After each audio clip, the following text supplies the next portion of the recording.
नमस्कार मित्रांनो, आज आपण पाहणार अगदी पौष्टिक असे लाडू, ते म्हणजे नाचणीचे लाडू।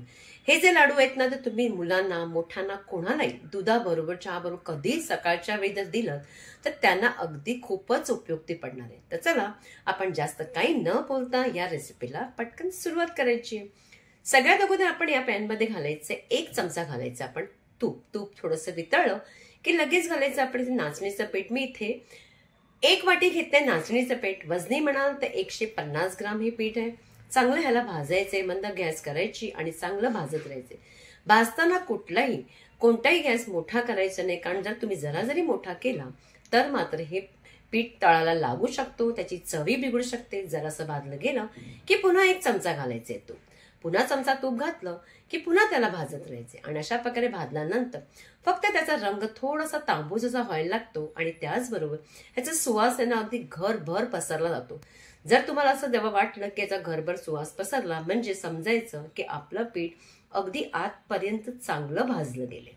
आता हे पीठ छान असं भाजलं गेले तर आता काय करायचं, याला गॅस बंद करून आपण याला काढून घ्यायचे। आता पीठ भाजल्यानंतर बाकीचे जिन्नस म्हणाल तर सगळ्यात अगोदर आपण इथे घेणार आहोत, मी इथे घेतले सुकं खोबरं, शेंगदाणे आणि तीळ। तीळ सुद्धा अगदी व्हिडिओ मोठा होऊ नये म्हणून अगोदरच सगळे भाजून घेतले। तीळ चांगले मंद आचेवर छान भाजून घ्यायचे। त्याचबरोबर शेंगदाणे सुद्धा अगदी चांगले मंद आचेवर भाजून त्याला सोलून अगदी त्याची साल अगदी काढून घ्यायची। नाही काढली तरी चालेल, हरकत नाही, पण काढलं तर सगळ्यात चांगलंच आहे। आणि त्याचबरोबर इथे घेतले मी सुकं खोबरं। या ठिकाणी तुम्ही डेसिकेटेड खोबऱ्याची पूड घेतली तरी चालेल, किंवा जर नसेल तर सुकं खोबरं घ्यायचं आणि थोडंसं चांगलं भाजायचं। आणि हे सगळं अगदी रेडी असेल ना तर लाडू बनवायला काही वेळ लागत नाही। तर ही सगळी जिन्नसांमध्ये सगळ्यात अगोदर आपण मिक्सरचं भांडं घ्यायचे, त्याच्यामध्ये शेंगदाणे आणि तीळ हे दोन्ही सगळं आपण घालायचे। वाटताना मात्र कसं वाटायचं, अगदी पावडर करायचं नाही, अगदी थोडंसं बंद चालू मिक्सर करून त्याला ज्याप्रमाणे आता मी वाटून घेतलंय, म्हणजे जरासा दातामध्ये ते अगदी शेंगदाणे आले तरी हरकत नाही, त्याचप्रमाणे वाटायचं। आता हे सगळं वाटलेलं मिश्रण त्याच नाचणीच्या पिठामध्ये घालायचे। त्याचबरोबर त्याच मिक्सरमध्ये इथे मी सुकं खोबरं सुद्धा एकाच वेळी अगदी वाटून घेणार आहे। नसेल ना तर तुम्ही हाताने कुस्करून घातलं तर चालेल, नाहीतर अगदी अशा प्रकारे घालायचं, एकदा जरासं फिरवायचं आणि पटकन हे आपलं खोबरं काढायचं। आता खोबरंही घातलं गेलंय, त्याचबरोबर घालायची वेलची पूड, या ठिकाणी जायफळाची पूड सुद्धा घातली तरी चालेल। आता ही सगळी जिन्नस घातल्यानंतर आपण अगदी या सगळ्या जिन्नसांना अगदी व्यवस्थित एक जीव करून घ्यायचे। म्हणजे अशा प्रकारे अगोदर तुम्ही सगळं अगदी तयारी केली की पटकन आपण गुळाला अगदी वितळवून त्याच्यामध्ये घालायचे, कारण गुळाचा आपल्याला कोणताही पाक करायचा नाही। तर हे सगळं मिक्स झालंय तर तेच भांडं घेतले आणि त्याच्यामध्ये 1 वाटी घालायचे आपण गुळ। जितकं आपण पीठ घेतले त्याच वाटीने आपण घ्यायचे गुळ, म्हणजे 150 ग्राम असेल तर 150 ग्रामच गुळ घ्यायचे। 2-4 चमचे पाणी घालायचे आणि ह्याला अगदी चांगलं वितळून घ्यायचे। आता इथे कोणताही पाक करायचा नाही आपल्याला, चांगलं हे अगदी व्यवस्थित मंद आचेवर वितळून घ्यायचे। जेव्हा हे गूळ वितळला जातो तर हातावरती एखादा जरासा तुम्ही चमच्याने किंवा याच्याने घ्यायचं आणि पाहायचं, अगदी त्याच्यामध्ये ना थोडासा चिकटपणा असा येतो।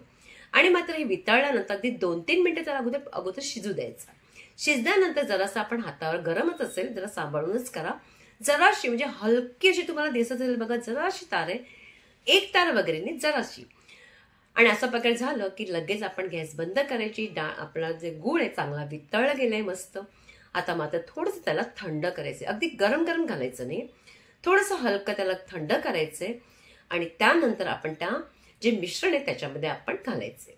आता बघा हे थोडंसं थंड झालं तर मी ते पळीने एक पळी घालून त्याच्यामध्ये सगळं मिश्रण आपण मिक्स करायचे। 1 पळी घालायचे, पुन्हा मिक्स करायचे, पुन्हा 1 पळी घालायचे आणि पुन्हा मिक्स करायचे। अशाच प्रकारे सगळं अगदी गुळाचं जे मिश्रण आपण म्हणजे पाक म्हणाल तर हरकत नाही, सगळं घालायचं आणि व्यवस्थितरित्या करायचं। जर तुम्हाला दुसरी पद्धती सांगते, तुम्ही असंही करू शकता। जर तुम्हाला असं करायचं नसेल तर गुळ अगदी बारीक कापून घ्यायचा आणि सगळ्या मिश्रणात मिक्स करून एकदा मिक्सरमध्ये जरासं करून फिरवायचं। तसे तुम्ही लाडू करू शकता, पण अशा प्रकारे अगदी साध्या सोप्या पद्धतीने। आता अशा प्रकारे झालं की सगळं पूर्ण मिश्रण आपण मिक्स करून घ्यायचं। आता हे सगळं आपलं मिश्रण आणि गुळाचं आपण सगळं पाक त्यात घातलेलं आहे। आता आपण लाडू वळायला सुरुवात करू शकतो। आता काहीच करायचं नाही, अगदी झटपट बनणारी रेसिपी आहे।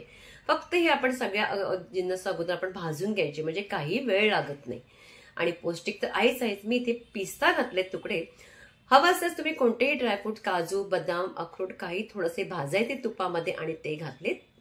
ते घालताना मात्र मिक्सरमध्ये वाटायचे आणि ते घालायचे. आणि मी इथे काही घातलं नाही, फक्त पिस्ताचे काप घातले आणि तीळ वगैरे घातले. आता हे सगळं मिश्रण अगदी मिक्स केलंय आणि लगेच आपण लाडू वळायला सुरुवात करायची. थोडंसं मिश्रण तुम्हाला लहान मोठे जितके करायचे तितके घ्यायचं आणि अगदी व्यवस्थित येतं. ह्याला काही असं म्हणजे नाहीये की थंड झालं म्हणजे लाडू वळणार नाही, असं काहीही होत नाही. छान असे लाडू वळले जातात. अगदी महिनाभर टिकणारे सुद्धा लाडू असतात हे.